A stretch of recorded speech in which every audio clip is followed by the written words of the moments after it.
Oh.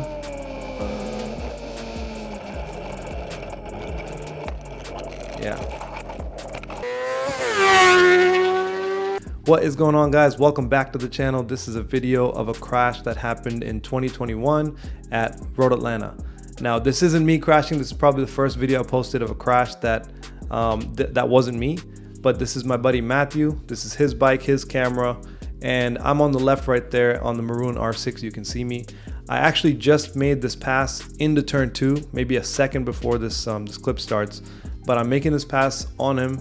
If you guys have been to Road Atlanta, turn 2 to turn 5 is super technical, and you got to be very sharp, very precise, and each corner is set up for the next corner, right?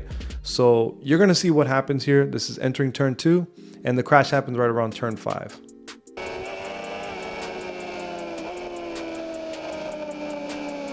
So you guys can see you want to be tight, right? You want to be sharp as possible, get as close to the edge of the track as you can, because you want to make this a straight line as possible.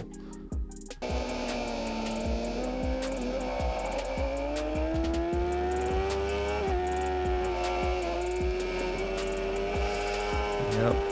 Oh no. No.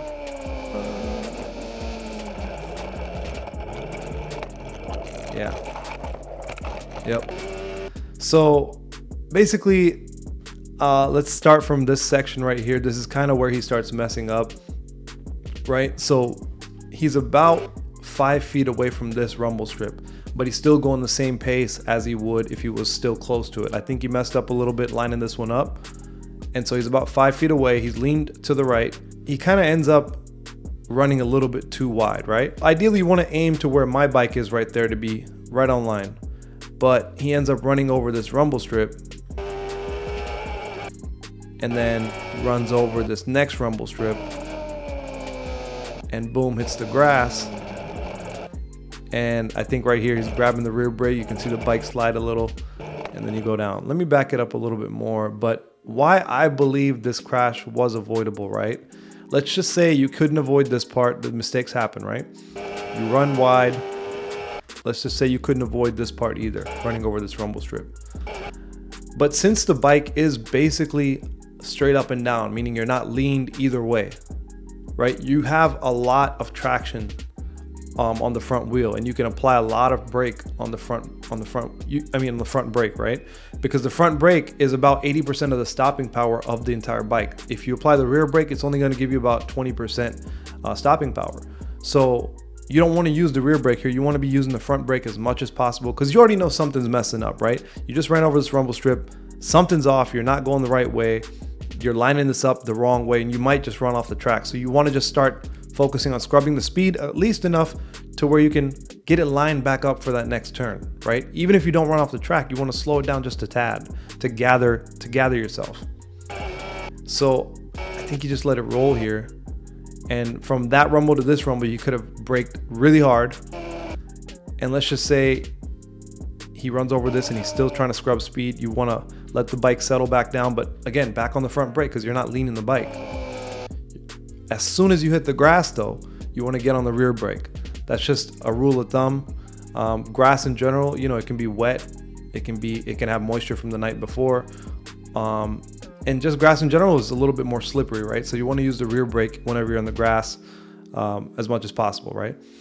So right around here, you want to use the rear brake, but as soon as you get back on the asphalt, you want to be grabbing on that front brake. Like start off with a small percentage, but then immediately, as much as you can, get back on the front brake, compress that front suspension, and utilize the fact that you're standing upright, right? You don't want to just start using the rear brake at that point. You want to use the front brake to use the most braking capacity of the bike.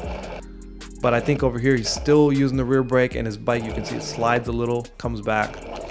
So let me know what you guys think. I think whenever you get any sort of tarmac, asphalt, whatever you call it, you want to be using that front brake if you're in a tricky situation. Then whenever you go off track in the gravel pits or into grass or any sort of sand situation, some tracks have sand, use the rear brake, right? But mostly use the front brake when you're on the track, because that's going to slow you down in any tricky situation. So this happened in a race. Had this been in a track day, I don't think he would have been in his head like this, but I just made the pass, remember? So he might have just gotten a little flustered and made one small mistake that turns into like a domino effect into the next turn. So it's super important to keep your mind clear and not be so focused on what just happened or if someone passed you or someone did something wrong.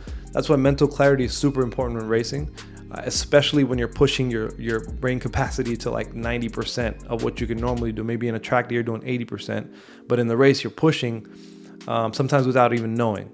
So you got to be kind of just clear. And again, this was in the race. This wouldn't probably happen in the track day. But let me know, guys. Let me know what you guys think in the comments below. If you think he could have saved it, if you don't think he could have saved it at all, or what you guys think, because a lot of you guys are way faster than me. With that being said, subscribe, comment below. Let me know what kind of videos you guys would like to see, if this is something you guys are interested in. I got plenty of crashes, myself and other people. So just let me know what you guys want to see in the comments below. Peace.